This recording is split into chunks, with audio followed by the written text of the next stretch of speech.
stay in the flow of journaling?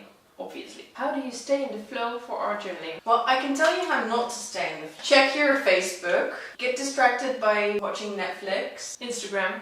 Tell yourself that you need to do hundreds of other things before you're allowed to do any art journaling. Oh, the laundry. I haven't folded the laundry. Having kids. Yeah.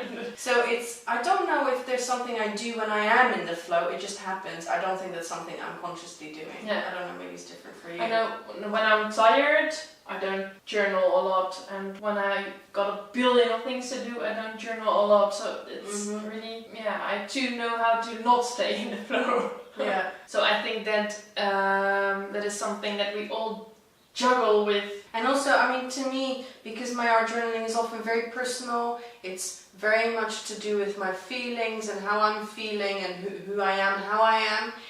Sometimes I do things and I don't want to continue them.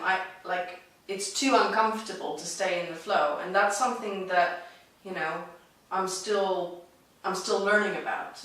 And that's not something that I can give some kind of solution for. It's just something that I can, it might be comforting to know for people that is a process. That isn't just you flick this switch and then you stay in the flow. Plus, I think that many people who need art journaling are people who tend to be sensitive and really need to have those things. An outlet. Yes, so I think we are also people who get out of flow very easily. I think it's also in the nature of creative people. They have really big ups and downs. Yeah, I would say, I think one concrete thing that I would say that helps is music. Yes. Music does allow you to maintain a flow if you do.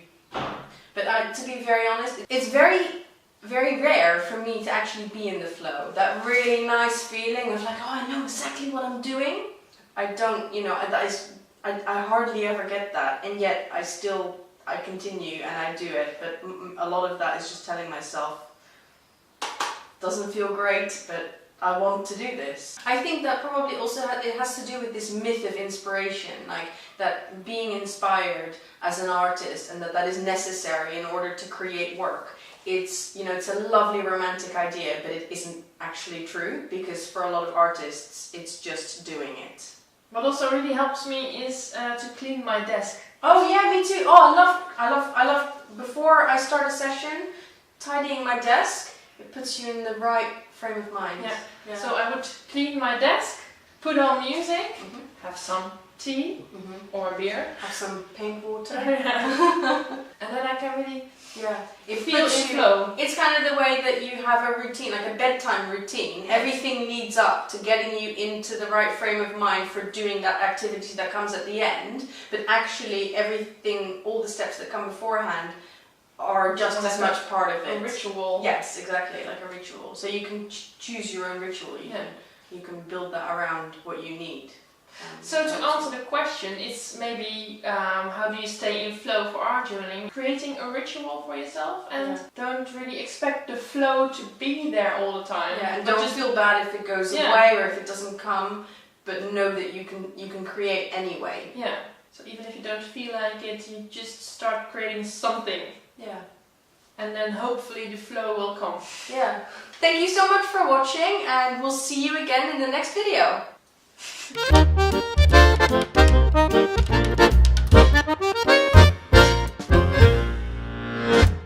We were sweet. Blah, blah, blah.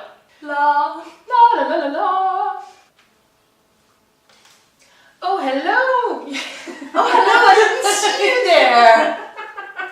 That's my #1 pet peeve from people who record videos. No, that big camera over there never saw it, didn't notice it. Tripod, what tripod? I hope you liked this video, and I see you again. Sorry. We see you again. Sorry.